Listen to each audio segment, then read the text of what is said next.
Blog Talk Radio, the world's largest online radio network. Hello and welcome. And as the introductory, welcome says, this show is brought to you by Spirit Seeker Magazine and the wonderful advertisers, writers, the readers, etc., who have been reading this magazine for the last 15 years. We started in St. Louis, we expanded into Kansas City, and throughout other parts of Missouri and Illinois. We added Chicago a little over a year ago, and starting with our October issue, we will also be available in Arkansas as a print magazine. The same print magazine goes to all these cities, and in addition, we are read online and have been online since, I think it was 1997 when we started publishing online, which was kind of ahead of a lot of the other magazines. But because of that, we have had readers online for many, many years, and the online version is normally larger than our print edition. We make sure we cover all of the events in the Midwest, since that the print version goes to the Midwest, but then we want to give our readers even more, and so we have a lot of book reviews and other information that is always online. All you have to do is go to spiritseeker.com. You can click on the radio show icon in the upper left-hand corner, and the over 200 radio shows from the last few years are all archived there. You can listen to them from your iPod. You can listen to them from your computer. There's just so many different ways to access the amazing, wonderful interviews that are available to you via Blog Talk and, of course, Spirit Seeker that makes that possible. Okay, so I do want to just mention a few of the articles in this issue, and then I will bring my guest on to the call. This is National Yoga Month, so we have 3 different articles in this issue of Spirit Seeker talking about yoga is more than exercise. There's a whole spiritual component to it, and yet, as one of the articles shares, a woman had a hip surgery, and she was she loved to ride horseback, and when she had the hip replacement, of course, that was curtailed a little bit at first, and she went to yoga for pain relief, and then the next thing you know, through the movements of yoga, she not only could ride her horse, but she could ride her horse in a whole new way, pain-free, and then she got the other benefits of yoga. So all of these are in this issue. There's also an article about the mood-food connection, Enjoying Your Food by Denise Lynn and her daughter, who have co-authored that.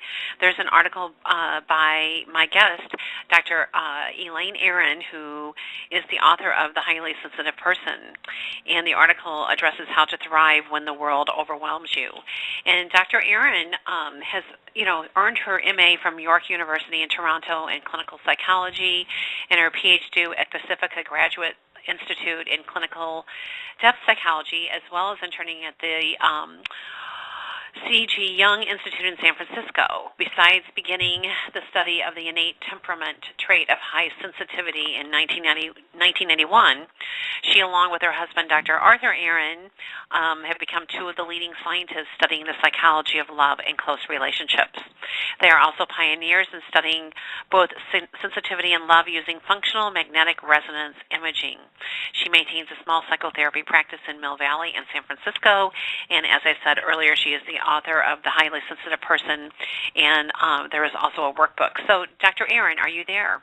Oh, I am right here. You can call me Elaine. Okay, perfect. Okay, well, Elaine, you've been on obviously in the world of understanding the mind and understanding the heart and understanding the sensitivities that so many have never really known how to explain. And we've always heard that person's high strung, or that person, you have to tiptoe around them. But this is bigger what we're talking about here. So, would you be kind enough to explain to our listeners just how you got on this track and where you have seen things evolve and change as people become more aware? Well, I got on this track because quite a while ago, back there in about 1990, a counselor said to me, she was trying to help me with my kind of overreaction to a medical procedure. And she said, I think you're just highly sensitive. And I said, what is that? And she said, well, I don't know, but all the people I really like are highly sensitive, including myself. I had no idea what she was talking about. And actually, she couldn't even remember saying it, and she didn't know exactly what she meant herself. But I began to research it, and I found that there really wasn't any, we used the word, but nobody had ever really tried to define it, certainly not in clinical psychology. So I decided to interview people who thought that they might be highly sensitive. I just used that term, okay? Do you think you're highly sensitive? I'd like to learn more about what you're like. And I talked to 40 people about that for several hours each, and then I devised a questionnaire of about 60 items, and we boiled that down to about 27 items, and those questions seem to distinguish sensitive from non-sensitive people. We've used that questionnaire now in genetic studies and brain studies, and it sorts out people pretty nicely. Well, and this is available, listeners, on Elaine's website, which is hsperson.com. There is a wonderful self-test, and then there's another to see if your child is highly sensitive. There's another checklist, and I started off in nursing back in the 70s. Oh yeah, and I was fine in the classroom. Understanding and, the theory and all that. And then when we went into clinicals, it was within the first 2 weeks. My nursing instructor, on the clinical side, pulled me into her office and she said, I really think you might want to reconsider your career. And I said, what do you mean? I was just like totally, astonished. Yes. And she said, you're too emotionally involved with your patients. And she said, I think you might want to consider being a radiology technician. And I looked at her and I said, what do I need to do? She said, what do you mean? And I said, I want to be a nurse. I want to help people. And she said, well, then you're going to have to really change the way you do this. But, how did I know? I sure. How did you do things? Right. Yes, and I could have support groups all over the country of nurses who are highly sensitive, teachers who are highly sensitive, lawyers who are highly sensitive, doctors. Many of them have left their fields because it became too difficult for them, because all of those fields have changed. They were the natural fields for sensitive people at one time, but it's not the technology that drives sensitive people out. It's the harshness that sort of come into those fields, and the money oriented, and the time pressure, and it's more highly stimulating. Sensitive people are about 15 to 20% of the population, and this is an innate trait. It's not something, obviously you could become more sensitive if you were isolated for 5 years and then brought back into the world. You'd be bothered by sound at first and visual stimuli, but this is really an innate trait, and you see it in children. We all notice that children have different temperaments, but this is a minority of children, and of course it's a minority of adults, and it's actually found in animals. Over 100 species so far have been found to have this, about the same percentage of individuals that are more sensitive, and there's evolutionary reasons for why that would be the case and why it would be a minority. So we're real, and of course the whole theme of the spirit, I don't talk a lot about that with sensitive people because everybody has their own path. But one of the first things I discovered in interviewing sensitive people was I had a list of questions, and at the end I would ask people about their spiritual lives. It always came up before the end of the interview. People always brought it up. This is a very important area for sensitive people. And empathy, we found mirror neurons in sensitive people are more active than in non-sensitive people. So your empathy for your patients, that's just the way that you approach life and the way you approach people. Right. Well, and I've been in energy medicine, for many, many years, and I'm trained in Feng Shui. And one of the things that we find in Feng Shui is oftentimes people cannot figure out why they're not happy in a house. And energetically, it's just like when we can see it more with businesses. We think about that more. If there's a restaurant that fails, and then another restaurant comes in and that fails, and then another restaurant comes in, and you think, well, I wonder how long that one's going to last. But what people do not realize is that the homes have the energy grid from the prior inhabitants, from whatever happened in that house, and the sensitives, they know it. They just feel something. So a lot of times what I'm doing with Feng Shui, as much as analyzing the space and helping people set intention, is clearing out the old energy and helping them, recreate through intention and keeping the space clear what they want, and I'll never forget when I learned biobiology, which is it's designed in Germany. They understand that even the sensitivity of what we're using for our floor coverings and what we're using for our lighting, and that was one of the things. Are you sensitive to lights? Are you sensitive to smells, to chemicals? And so in this technique, well, it's not even a technique, it's a course of study, biobiology, they use the electromagnetic frequencies. They study, the walls, they do not encourage wallpaper on walls at all, because especially vinyl wallpaper, because then the walls cannot breathe. And they actually check the EMFTs within a home, because they have found that if the electromagnetic field is too high, people have trouble sleeping. They have trouble resting. Their bodies are constantly, with this energy grid going through them. And computers do this, and so some of your questions, when you ask, is your child highly sensitive, some of them are, do other people's moods affect them? Do they get overwhelmed easily by bright lights, strong smells, coarse fabrics, or sirens close by? And, you can see these startled responses in some babies. Some babies sleep through anything. Other babies are aware of everything. So these are wonderful. Okay, so once you realize that you perhaps have a highly sensitive child, what do you recommend? I mean, I know you have lots of things, your book and your workbook, and you're actually teaching a workshop, we'll talk in a little bit. But, I had just before we even go to this next part, I had several readers who are friends call me and say, oh my goodness, I just read that article in Spirit Seeker, and I know I'm a highly sensitive person. So they're like, do you think I should go take the workshop? I'm like, well, of course. It's like, 4.5 hours from St. Louis? I said, and how often is this workshop going to happen? Go while she's here in the Midwest. So, but just for neophytes that know, that just are being drawn to this and your wisdom, where does a parent start? And where does the person start when they kind of realize, well, you know what, I think I am one of these? Well, I think one side of it is that sensitive people fundamentally process everything more deeply. So, I mean, we're sensitive to stimuli, but even more so, we're sensitive. Our preference is to observe before acting, to think about things, to reflect on things, and our it comes. Even the immune system does that, and the whole nervous system does that. Fruit flies, there's those that are called sitters and those that are called rovers. So some of it's not conscious; it's the whole body is this way.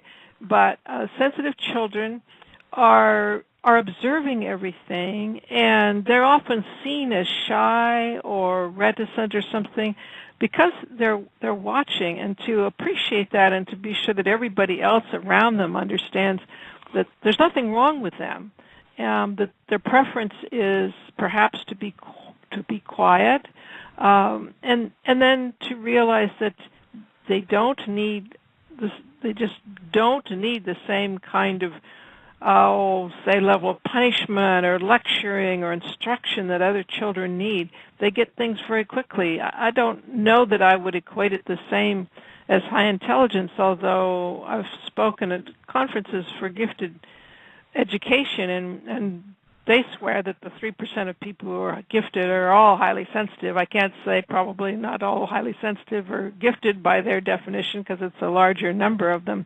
But we're really dealing with a different kind of person and a different kind of child, and I think that's the most fundamental thing to get. And once you get that, everything else kind of follows.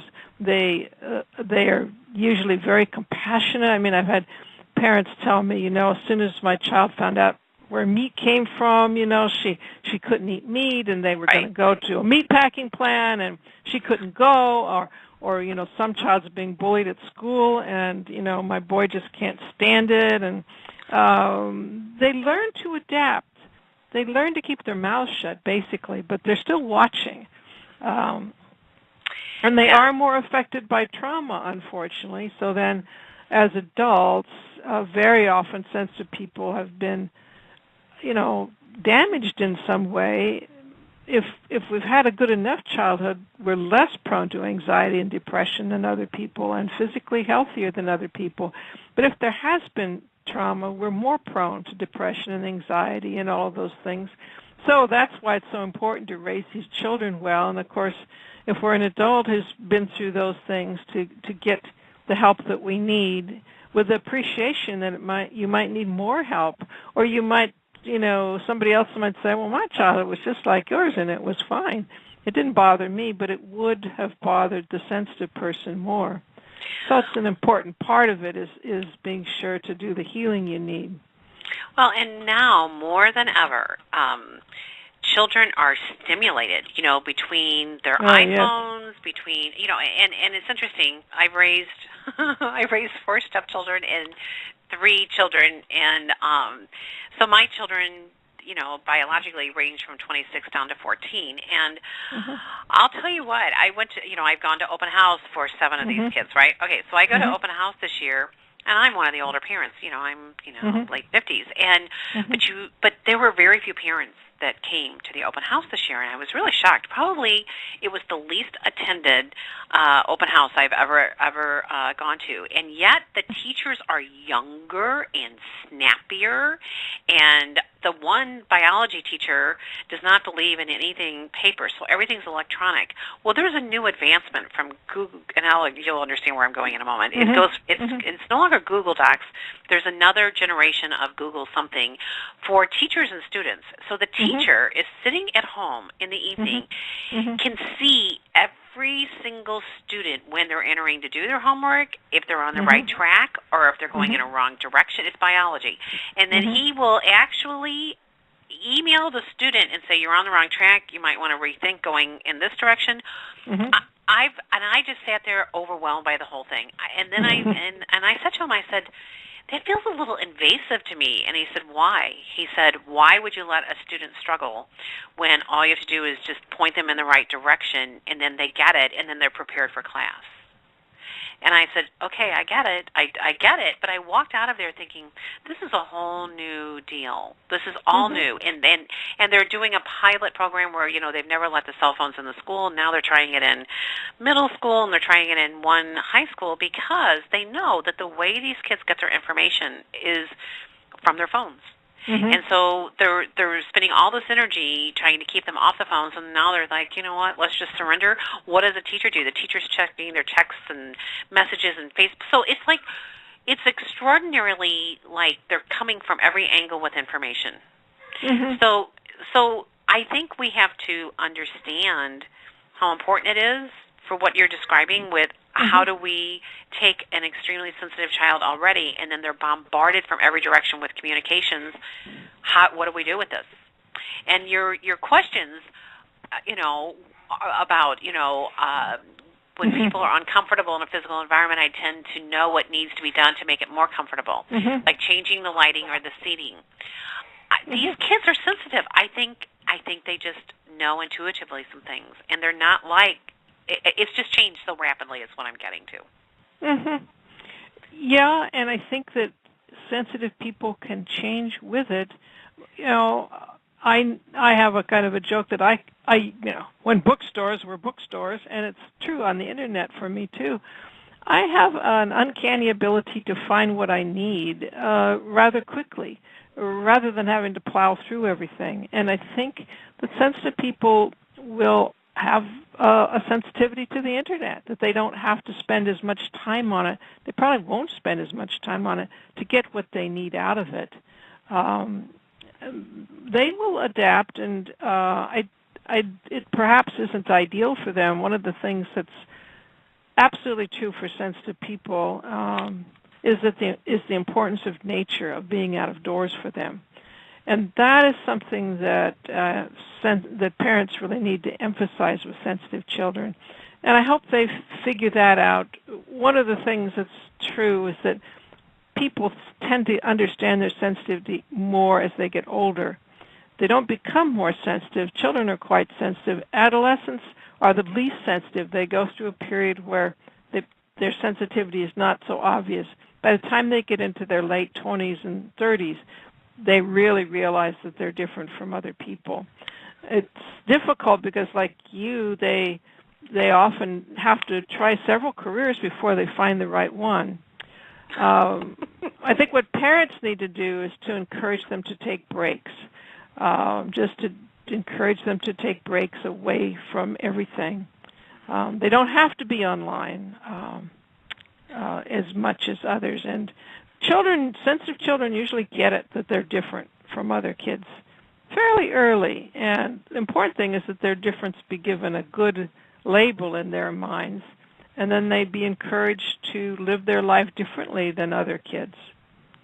Well, and one of the things that I think is one of the dangers right now of what's going on in the school systems is they're lumping a lot of kids into ADD. They're just saying, "Oh, ADD." Yes. And would you like to address that? Because I think they're the sensitives. I mean, not totally. I know in some cases there are. Well, you know more about this than I do, but would you please address this? Because I think we're stereotyping a lot of things that are going on. Yeah.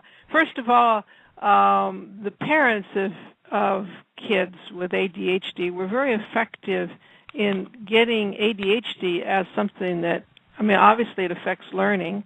It's a difficulty in the executive function of the brain. So they were able to get, if your kid has ADHD, you get special attention in the schools. Therefore, it became an advantage to label any child having difficulty in school as having ADHD because they would get extra help. So the difference is that sensitive children, when put in a distraction-free environment, function better.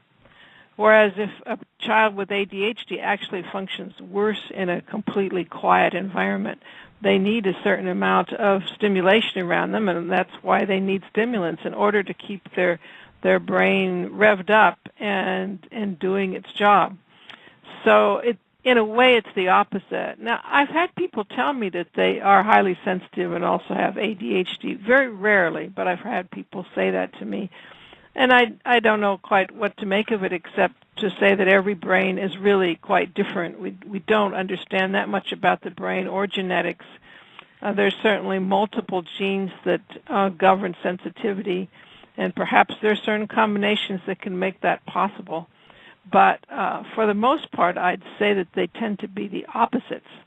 But here's the deal, is that if you have a child in a classroom that's highly stimulating, they're liable to be hyperactive because they're just being overwhelmed. I think the boys tend to go in that direction. The girls there's another kind of ADD without the hyperactive part, and girls get labeled with that. And a lot of them, I agree, are highly sensitive and don't have that.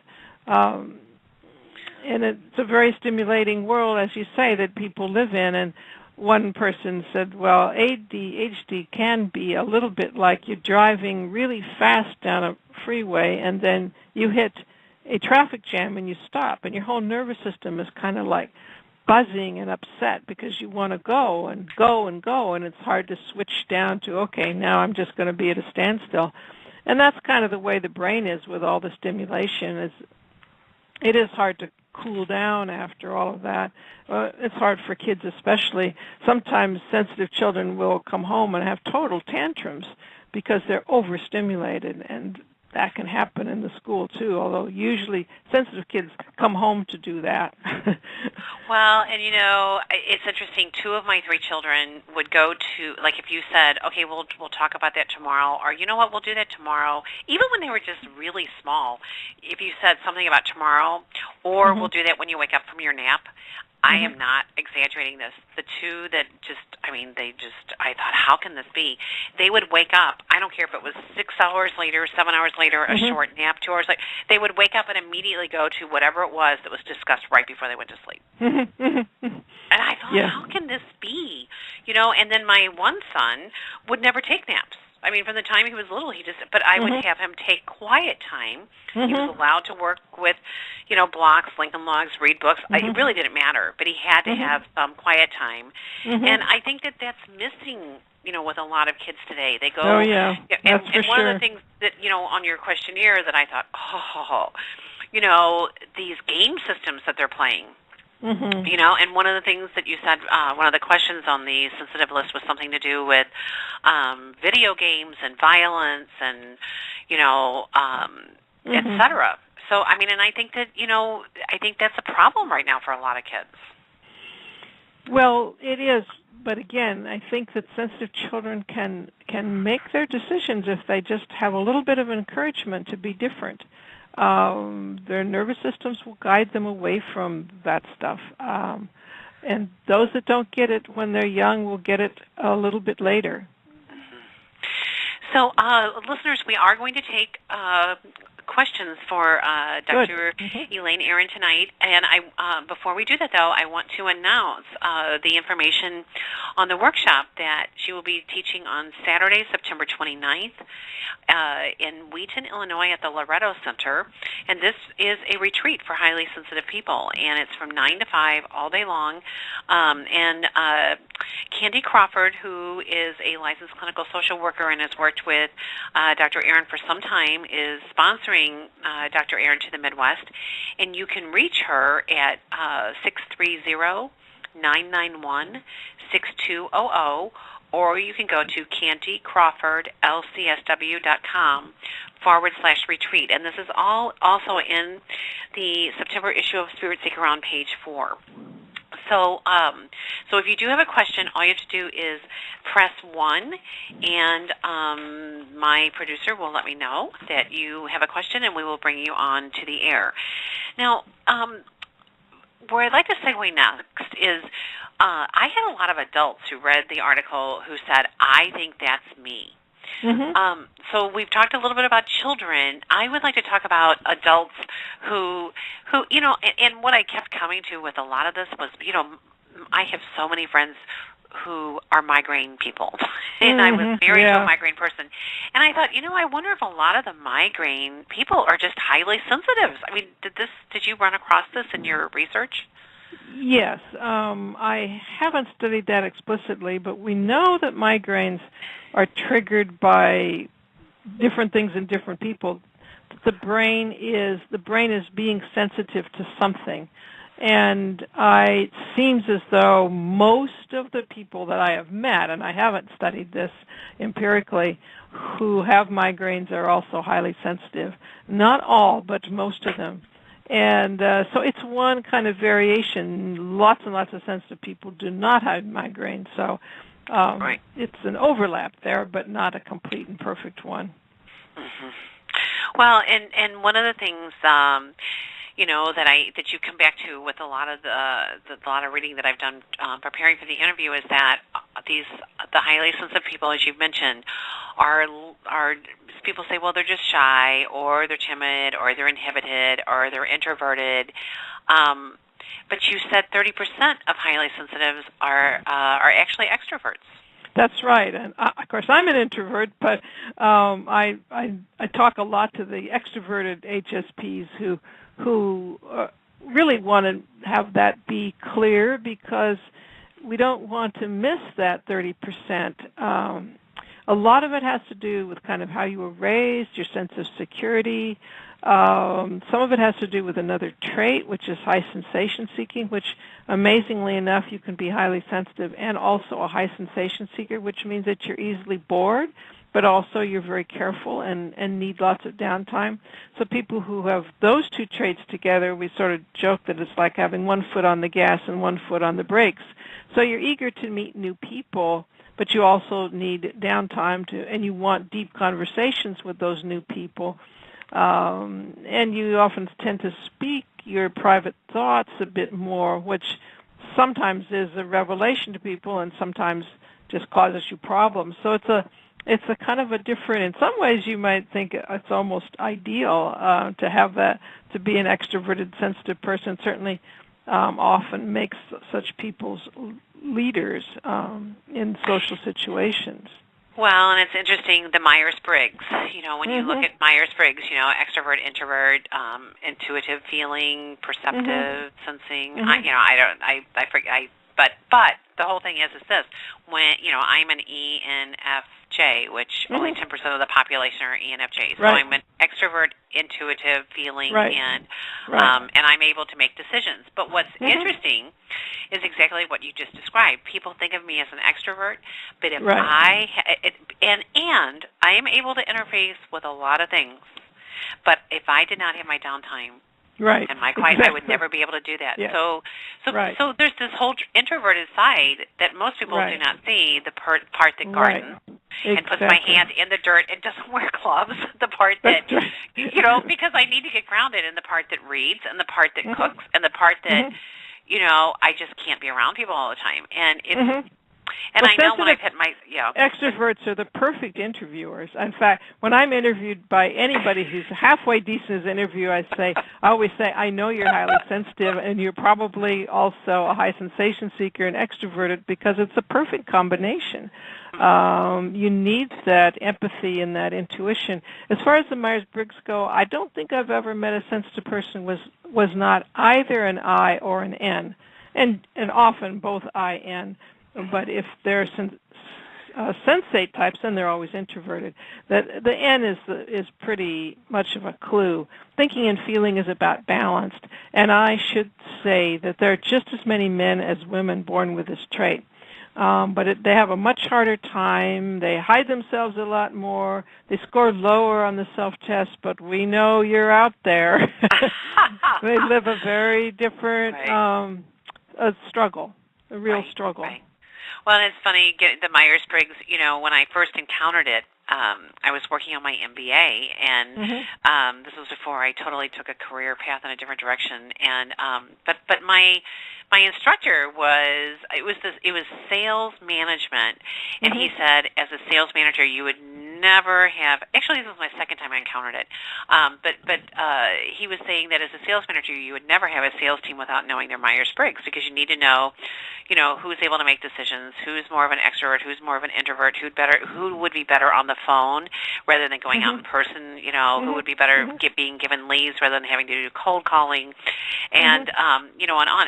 But the first time I encountered the Myers-Briggs, it was very interesting. This was a long time ago. I was a member of the Junior League, and the Junior League would take all of their initiates, their little, I forget there's a name for us, but they would analyze if you were an extrovert or an introvert, and they would never, provisionals, they would never put all the introverts together, because, who's going to get it done? So they would, with their team building community, this was very thought out. So their community building skills had to do with, we have to have a variety of people so that the skills all blend, and we can get the maximum efficiency from our volunteers. And that was my first time, and then the second time, of course, working on my MBA, and I was like, this is fascinating. So on some level, there's like people dance around it, but I think with your work, this is really, other than are you an empath, there's a lot of people out there with that, but they still don't address all the things you're addressing. You really are very comprehensive in this work that you're doing. So, So I know you have the book, and then what does the workbook? Because I know that we mentioned that in Spirit Seeker. So tell me what the workbook does, if you would. Well, it's pretty novel. It takes each chapter in my book and then has people go deeply into those issues. It's a kind of a difficult workbook, pretty intense for people. The last third of it is actually how to run a group for highly sensitive people, because many people have wanted support groups, and I have a lot of experience with running groups, and so I kind of wanted to lay out how they might do that. I should also say that I've written a book called The Highly Sensitive Person in Love about close relationships and sensitive people, and the highly sensitive child, and then I'm writing a book right now for highly sensitive parents, which I've had a number of clients in my practice and other people who are parents say to me, as highly sensitive people, you really need to address this, because parenting is very, very different if you're highly sensitive, and I am certainly seeing that. So that's my project at the moment. Well, and when I read your excerpt, and the website, listeners, is hsperson.com. When I was reading about the highly sensitive person in love, I thought, oh, my goodness, my first marriage, that's all I ever heard was, you're too sensitive. You're too sensitive. You're too sensitive. And then I laughed when I read that you're married to a non-HSP, and there's been a few little choppy storms. Oh, plenty of them. And, in fact, finding out about our difference in temperament was an enormous, enormous help for our relationship. And very sweet, too, because when I wrote Chapter 7 in that book on relationships, as I always do, I show my work to my husband, and he reads it over and gives me his opinion. And he said, you don't get this, because what I had written was how much the highly sensitive person benefits from being with a non-sensitive person who can do this for you and that for you, deal with all these overstimulating things. He said, you don't realize how much I get from you. And this was really something I hadn't gotten. Of course, since then, I see it very obviously everywhere. Well, but talk about that just a little, if you would. And if you would, and I want you to also talk about the divorce gene. Yes, I will talk about the divorce gene. 42% of your odds of getting divorced are genetically determined. We call it heritability. Now, before you go looking for the divorce gene, realize that wearing skirts is also highly heritable, and wearing earrings and driving race cars, but obviously there's no race car gene. It's just that there's certain things that go with genetic propensities. And I think that is so high because people don't realize the role of temperament. So very often you have people who are mismatched, and their personalities are what are causing the problem. And I liken it to, I don't always forget the term, fetal something, you would know as a person trained in nursing, that genetic problem that babies, if they're not tested for it, it can cause PKU. PKU. Yes. It can cause retardation, but if you know about it, you immediately handle it. It's the same thing with temperament. If you know about temperament differences between you and your partner, you can almost always handle it. It's like the Myers-Briggs in the sense that it's a kind of a no-blame thing. Okay, I'm this way, you're that way, so now let's work with it. The problem with sensitivity is that, there's lots of issues between sensitive and non-sensitive people, but because it's a minority, there's a tendency for the sensitive person to be seen as the identified patient or the problem in the family. Why can't you do this, and why can't you do that? You're too sensitive. And it's a package deal. A lot of the things that a partner likes most about you are also the flip side, or the things that are problematic for you, and the same for the non-sensitive person. So once you get it, that these are temperaments that can't be changed, then you get creative and start to figure out how to live with it. But there's a grieving process because, especially when I always tell people, the closer the person is to you, the less likely they're going to be thrilled to find out you're highly sensitive, because it suggests that, well, we're not so similar as we thought. Sometimes there's all of a sudden a shift in power where, I'm just not going to go to those football games anymore because I don't enjoy them. Right. And where there's a whole new level of truth. A whole new level of truth. And sometimes it's hard to hear, but on the other hand, we can't use it as a bludgeon and say, well, I can't do this and I can't do that. It's very often we can survive things that are maybe a little overstimulating for us. But once you begin to realize all the pluses in your partners, my husband's, he'll ask me, like, okay, I'm going to be meeting with so-and-so today. Is there anything that I should avoid saying? Is there anything you think I should do?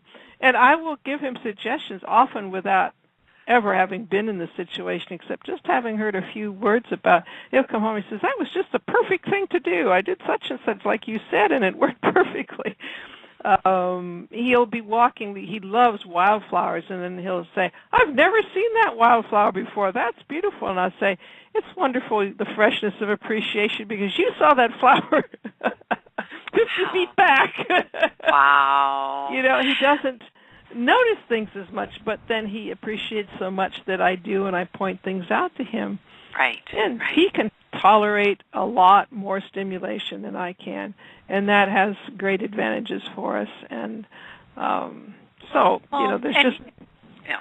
And you know that saying, be in the world but not of it. I mean, and I think that as an HSP, you find ways, meditation, anything to find that stillness. I mean, I can meditate in the middle of a highway, at this point, Right. But it's taken a lot of practice over the years. But I remember, when my children were younger and we had just moved. If you took a stress test, going through divorce, moving, right, all this, I would have been off the charts. And this one particular day, I had not meditated, and I remember my daughter, who was like 6 at the time, said, "I think you need to go meditate." I mean, they knew the difference with their mother meditating or not. Because right. It was just. Oh yeah, well, I started meditating when my son was about a year old, and every night we would have these meltdowns. The dinner hour. Right. Oh, I know. When everything goes crazy.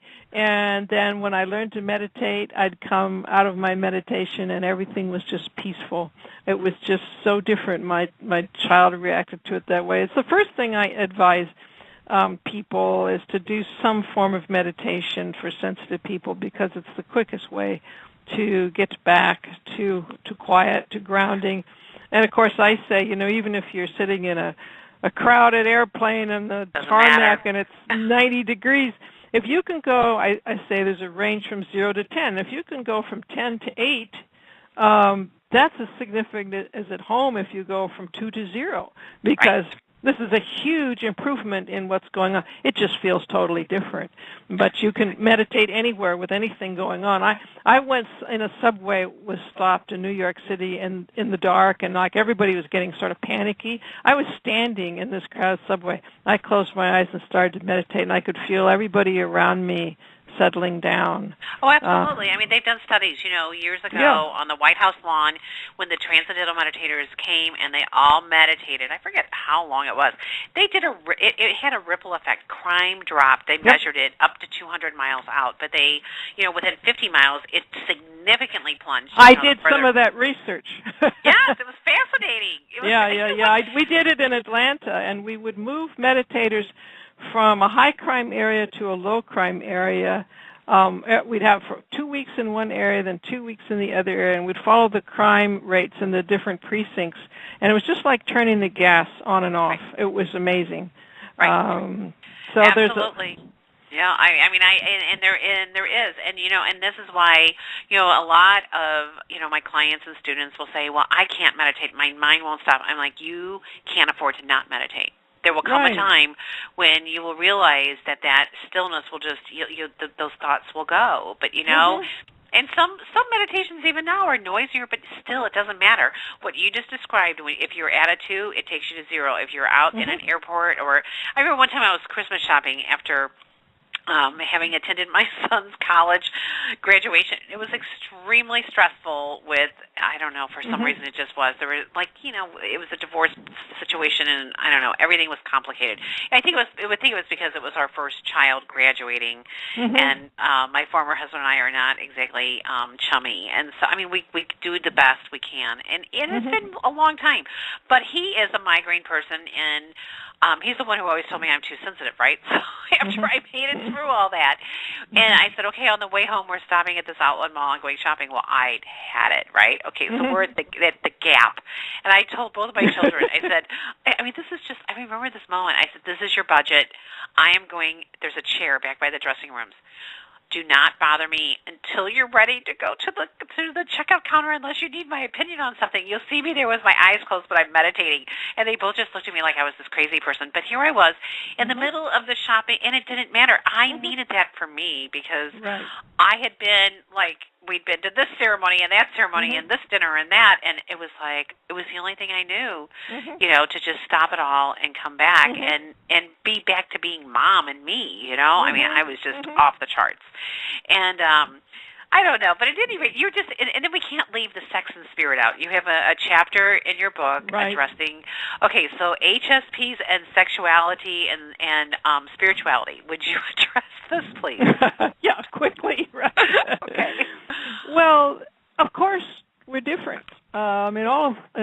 in life. So, of course, sexuality would be different, too. And nobody had ever looked at temperament and sexuality, so I decided to do a survey where I had people mail in a questionnaire and also give the same questionnaire to someone else they knew who mailed that in anonymously. And so I was able to get a kind of a control group, a comparison group between sensitive and non-sensitive people, because they were asked to give it to a non-sensitive friend or someone they thought was not highly sensitive. It was nice to see that there were no more sexual hang-ups in the two groups, no more problems. Sensitive people tend to have had fewer traumatic sexual experiences. Duh, because we're more careful. We think before we do things. Right. But don't need as much stimulation. Don't need as much novelty. Can find that they get so overstimulated that they need to stop at times. Harder to transition in and out of sexuality because they also find it more of a deep and mysterious experience. And so, you don't need to do it in the airplane lavatory if it's already deep and mysterious for you.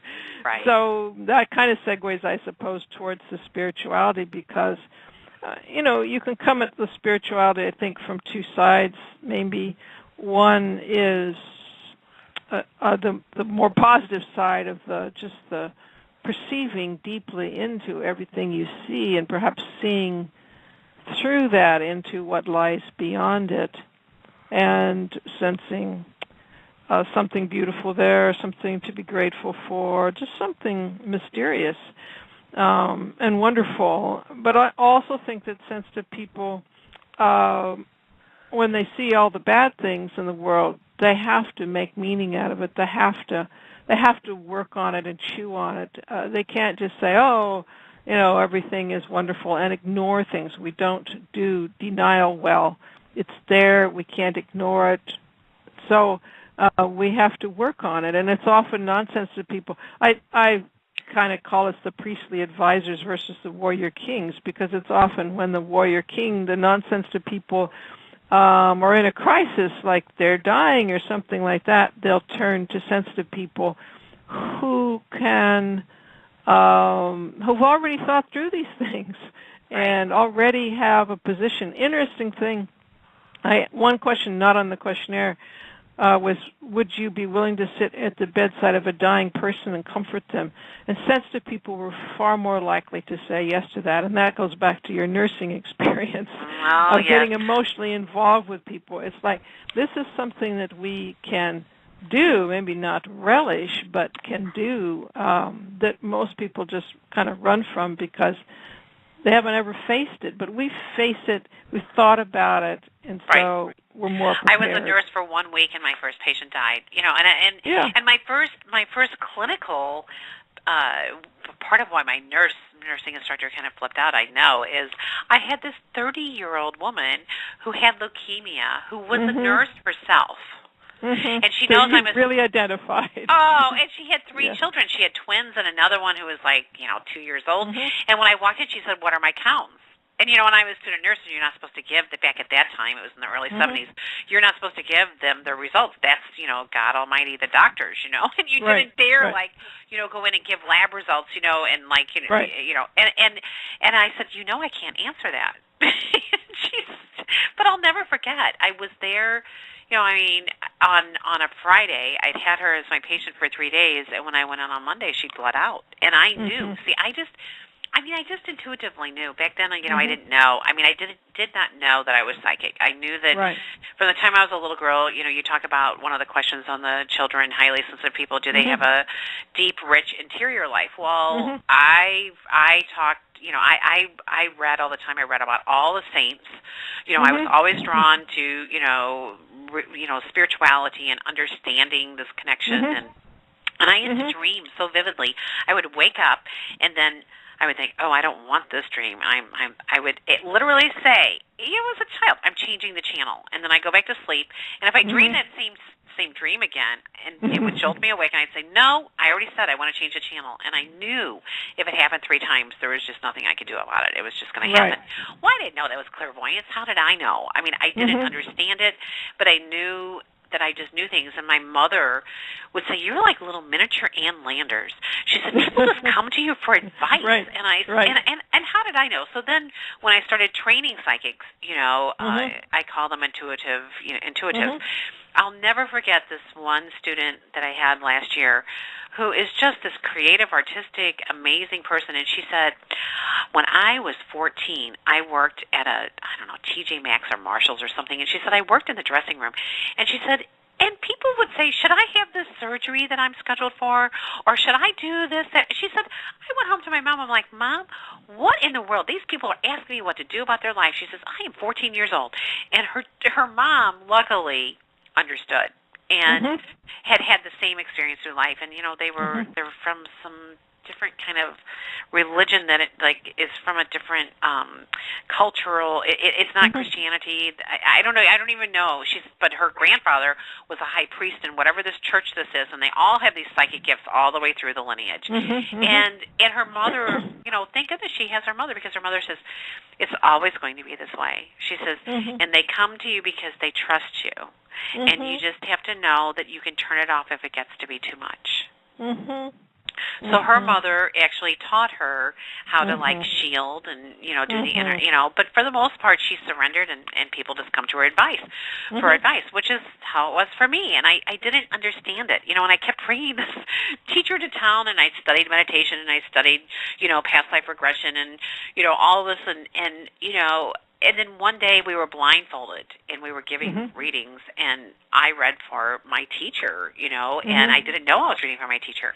And she said, don't you get it? You're one of the most, she said, by far, you are the most gifted student I've ever trained. And she said, and that people used to call Spirit Seeker for readings, and I'd say, no, I don't do that work, because I was like an MBA girl, and a nurse and a scientist, and I didn't understand this gift, and I don't know. And she said, every time you say no, you're saying no to God. So then, I don't know. I started saying yes, and now I do life coaching, but I get to use my intuition, I get to use the Feng Shui and all of it. And when I talked to Candy Crawford, I have to tell you, I just thought, oh my goodness, what an amazing soul. And and she said how much you helped her and helped her understand her gifts. And I think you're just helping so many people, Elaine, in ways that it's hard to explain, and yet the work you're doing. And here you are with this fabulous husband who's doing it with you. And I joke that I was walking down the street and this parade formed behind me. As an introvert, I never planned to have. I mean, I would like to help people, but I never planned to have. I mean, it's sort of shocking when I think about the effect that it's had. I don't do very much public speaking. I'll speak at Kripalu and sometimes in Esalen now and then, but actually this is the first time I've been, it might be the first time I've ever done anything in the Midwest. I only speak once or twice a year, so I wanted to do this for Candy because I wanted to kind of get her started in the Midwest, because there hasn't been, it's mostly been East Coast, West Coast, and she's a very dear person and very gifted. It's tricky for sensitive people to do these kinds of seminars. And we call it a retreat, but I don't know. It could be quite a few people come. We're a little worried about that. I think we're thinking about, if too many people come, that the morning talk will be for as many people as come, but then that will limit, they'll have to leave. And so, because we want to keep it a smallish group for to have the retreat part. So if anybody really wants to come, they should probably sign up soon, because I don't know. I haven't talked to her in a few days, but she was getting worried about how can we call this a retreat? Oh, don't worry about that, because it's a retreat from the world, and anytime you have highly sensitives together, all of a sudden absolutely. They'll be crazy. Confirmed and think, oh my gosh, it's not just me. I thought the best it was just thing me. is being in a group of people, of just highly sensitive people, because it's like being in church. It's so quiet and it's so deep, and it really changes your understanding of yourself a great deal. So I always urge even the most introverted, sensitive people to go to one gathering or retreat. Jacqueline Strickland, who's connected to my website, does HSP gatherings about twice a year, and we even do them in Europe, and I either attend or do those by telephone, but they're worth doing at least once just because of the value of meeting other sensitive people, and you just kind of, oh my goodness, I had no idea, you're just like me, so... Right. Well, and, I want to mention, listeners, that there is an article on Kripalu Yoga, More Than Just a Stretch, in this issue of Spirit Seeker, and it doesn't surprise me that that's one of the venues that you would choose to bring your knowledge to. Yes, because it's a great place. Yeah, and what they say, just a little excerpt from this article, says, the confidence gained through Kripalu Yoga overflows into your life, encouraging you to embrace every experience. And to let life flow without resistance. And the intimate and nurturing relationship you establish with your own body makes every sensation sacred, which is what you're talking about with HSPs and sexuality and sensitivity and spirituality and, and how in love, you and your husband have made it work because you honor each other's differences. And, absolutely, yes. And so often, people... as I was describing in my first marriage, you're too sensitive, and I then became this stoic kind of person and didn't cry for a long time. And then, I remember, because, I was, and it just was easier to become rather than go through what I would have to. Yes, we can adapt like chameleons, but by nature we cry easily. Oh, yeah. Yes, the empathy and the empathic skills and all of that have to go underground in some situations. I like, as a clinical psychologist, it's sad to see that happen, but I like to see sensitive people flower. Often the only place where they see their creativity is in their dreams. When I was first learning to be a clinical psychologist, I worked with dreams, and I'd go to my consultant, and I'd say, oh, here's a dream. A person who was not highly sensitive would say, nobody could have a dream like that. They made that up. And I said, oh, no, this is common with sensitive people. Oh, yeah. And you studied with Carl Jung, so oh, yes. Yes. The symbolism and everything else. Yes. And, it's just, at the children, we talked about, well, we haven't talked about this in this conversation, but I don't know if you've heard, we went from, the different color auras, blues, greens, purples, and then New Age purple, and then we went into the indigos, and then the indigos were when you started seeing these highly sensitives more with children, and then there were 6 different kinds of indigos. Well, now we're into what they call the crystal children, who are the psychic children, and and I think that it's not that they're more psychic; they're just more sensitive, which is exactly what you are addressing. And I just think you just do a brilliant job. Thank you. And I have not read your book. So I would like to read your book, but just preparing, with everything I could find online. I just thought, you understand. So I want to mention again, we're almost at the end of our time for the interview. This is why I love Blog Talk Radio. I was in a traditional studio for many years, and what I can tell you is Blog Talk is the way of present time for radio interviews, because the minute this show is finished, it will be archived. You just have to go to Spirit Seeker, click on the radio icon. It takes you directly to all the different interviews, and we have just had the interviews by date, but my producer is now going to put Dr. Elaine Aron, HSP, so you'll be able to see and click directly on this. You can send your friends to that link, and it's just nice because we have so many people know that if they miss the show live, they can listen to it later. And it's just helping us reach out to so many more people. And I do want to mention that you can help us with the show in a couple of ways. Number one, there's a favorite the show button somewhere on Blog Talk. And what that does is the more Blog Talk knows that, hey, people are listening to Cynde Meyer's Spirit Seeker radio show every week, what it does is it brings us up to the front of the page. There's I forget how many interviewers on this particular platform, and we're underneath the category of spirituality. And so it just helps us reach more people. And I cannot tell you how many people come up to me at different events, and they're like, this is my spiritual food and my nourishment. I've learned so much. I listened to your interview, blah, blah, by so-and-so. Excuse me. And you can do it from your iPod. we just encourage you to let other people know about the interview. If you send us an email to info@spiritseeker.com, we send out a weekly reminder about the radio show. We also send out a link whenever the new magazine's online, and because we have learned that the 20 and 30-year-olds do not read print magazines anymore. That's why we have Nooks and we have Kindles, etc. They know that it destroys the environment with the trees. So the 20 and 30-year-olds read everything online. And I'll walk into a place before the print magazine sometimes is even in the communities. There it is, it's online, and people say, I already read that article. And we also get stat reports, and we know that you're listening, and we know you're listening, a lot of times after the hours. They don't tell me what hour you're listening, like the Google Docs thing with the teachers, being able to see into their kids' computers.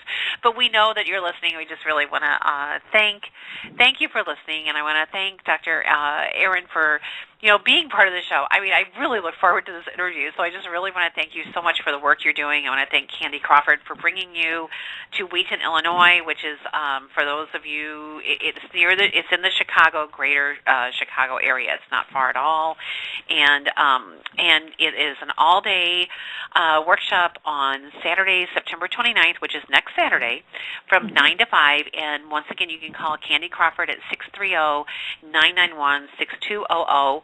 And she has information at her website. There's a direct link to register at candycrawfordlcsw.com/retreat. You can go to Dr. Elaine Aron's website to order any of the books or the workbook and find out how to do the self-test, etc. And that is www.hsperson.com.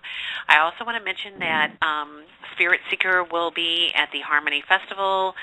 I will not be there, but the magazines will be there at the Harmony Festival next weekend. We are expanding into Arkansas, as I mentioned. We will be at a number of different events happening throughout the whole Midwest. And I just really want to thank our listeners, thank our readers, and Dr. Aron, thank you so much. Thank you, Cynde. Thank you. It was a wonderful interview. Thanks a lot. You. Bye-bye. Okay, good night, everyone. Blog Talk Radio, where millions of hosts and listeners gather.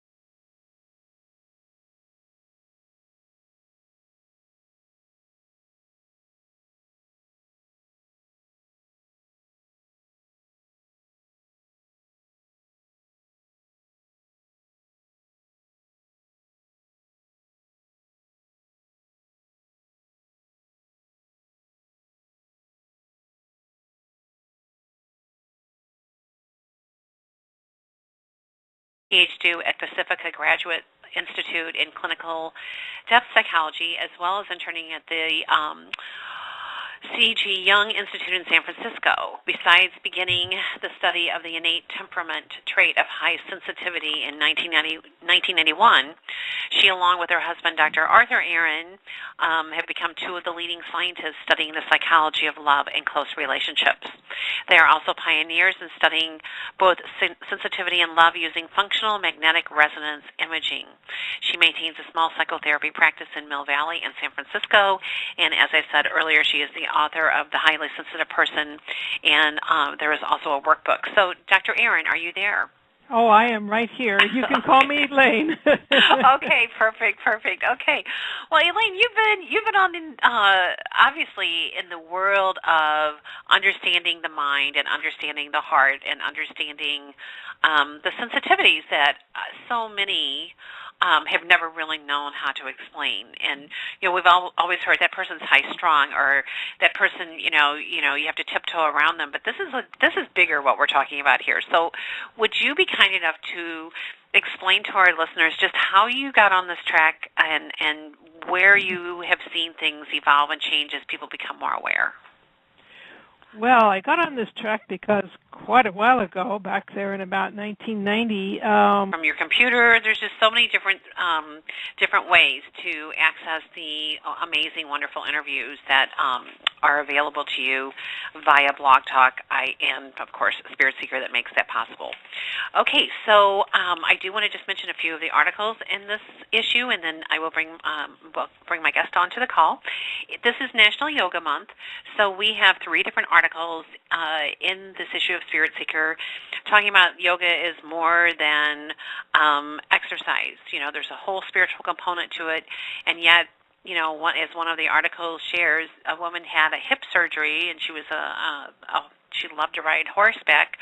And when she had the hip replacement, of course, that was curtailed a little bit at first, and she went to yoga for pain relief, and then the next thing you know, through the movements of yoga, she not only could ride her horse, but she could ride her horse in a whole new way, pain-free, and then she got the other benefits of yoga. So all of these are in this issue. There's also an article about the mood-food connection, Enjoying Your Food by Denise Lynn and her daughter, who have co-authored that. There's an article by my guest, Dr. Elaine Aron, who is the author of The Highly Sensitive Person.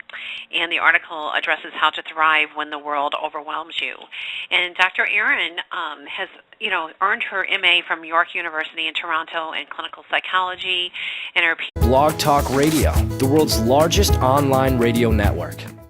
Hello and welcome. And as the introductory, welcome says, this show is brought to you by Spirit Seeker Magazine and the wonderful advertisers, writers, the readers, etc., who have been reading this magazine for the last 15 years. We started in St. Louis. We expanded into Kansas City and throughout other parts of Missouri and Illinois. We added Chicago a little over a year ago. And starting with our October issue, we will also be available in Arkansas as a print magazine.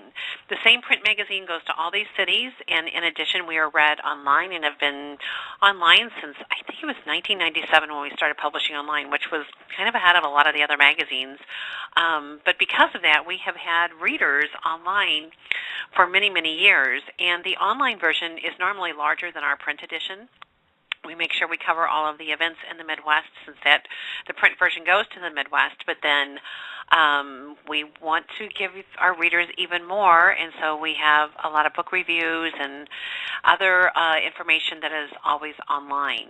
All you have to do is go to spiritseeker.com. You can click on the radio show icon in the upper left-hand corner, and the over 200 radio shows from the last few years are all archived there.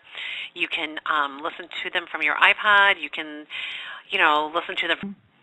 A counselor said to me, she was trying to help me with my kind of overreaction to a medical procedure. And she said, I think you're just highly sensitive. And I said, what is that? And she said, well, I don't know, but all the people I really like are highly sensitive, including myself. I had no idea what she was talking about. And actually, she couldn't even remember saying it, and she didn't know exactly what she meant herself. But I began to research it, and I found that there really wasn't any, we used the word, but nobody had ever really tried to define it, certainly not in clinical psychology. So I decided to interview people who thought that they might be highly sensitive. I just used that term, okay? Do you think you're highly sensitive? I'd like to learn more about what you're like. And I talked to 40 people about that for several hours each, and then I devised a questionnaire of about 60 items, and we boiled that down to about 27 items, and those questions seem to distinguish sensitive from non-sensitive people. We've used that questionnaire now in genetic studies and brain studies, and it sorts out people pretty nicely.